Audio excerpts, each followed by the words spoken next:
அனைவருக்கும் வணக்கம். கரூர் சம்பவம் எல்லாரையும் ரொம்ப உலுக்கியிருக்கும்.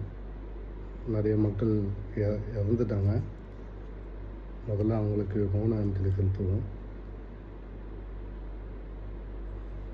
ஓகே, இப்போ விஷயத்துக்கு வரலாம். அந்த கட்சி தொடங்கி ஒரு 1.5 வருஷம் ஆகுதுன்னு நினைக்கிறேன். தேர்தல் பரப்புரை தொடங்கி 1 மாதம் காலம் தான் ஆகுதுன்னு நினைக்கிறேன். அதுக்கு முன்னாடி நான் யூடியூப் அடிக்கடி பார்ப்பேன். சனிக்கிழமை ஞாயிற்றுக்கிழமையில் அந்த கட்சி பரப்புரை லைவ் டெலிகாஸ்ட் போடுவாங்க சனிக்கிழமையில். ஞாயிற்றுக்கிழமை திங்கக்கிழமை அதை மற்ற கட்சிக்காரங்க பேசுவாங்க, கமெண்ட் பண்ணுவாங்க. நெகட்டிவ் பாசிட்டிவ் கமெண்ட் எப்படி வேணால் பண்ணுவாங்க. 3வது நாள் 4வது நாள் அதை பற்றி பேச மாட்டாங்க. அதோட நெக்ஸ்ட் அடுத்த வாரம் தான் அது ஆரம்பிக்கும்.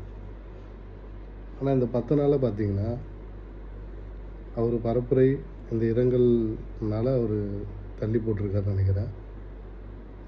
இந்த சனிக்கிழமை வரல. ஆனால் அந்த இரங்கல் நடந்ததுலேருந்து யூடியூப் ஓப்பன் பண்ணால் அந்த கட்சி அந்த தலைவர் அந்த விஷயமாக தான் எல்லாமே பேசிகிட்டு இருக்காங்க. மெஜாரிட்டியாக பாசிட்டிவாக தான் பேசிகிட்டு இருக்காங்க அந்த கட்சி தலைவரை பற்றியும் கட்சியை பற்றியும். இதுக்கு முன்னாடி மற்ற கட்சியெலாம் பிரச்சாரம் பண்ணுவாங்க. அதெல்லாம் அந்தளவுக்கு வியூஸ் யூடியூப்பில் போகுதா என்னன்னு தெரியல. ஆனால் வெளியில் வராத மாரி தான் இருந்துச்சு. இப்போ இவருடைய பரப்புரை நின்ன உடனே மற்ற கட்சி தலைவர் பேசுகிறதெல்லாம் இப்போ வெளியே வருது. அவங்க கூட்டம்லாம் எவ்வளோ இருக்குது, அவங்க என்ன பேசுகிறாங்கன்னு பார்க்க முடியுது. இதை வச்சு நம்ம ஒரு கணக்கிட்டு பார்க்கும்போது இவர் பேச ஆரம்பிக்கும்போது இவர் வரும்போது மற்றவங்க பேசுகிறது எதுவுமே வெளியே வரல. மக்கள் இவருடைய பேச்சு தான், இவர் வருகையை தான் அதிகமாக எதிர்பார்க்குறது மாரி இருக்குது. ஏன்னா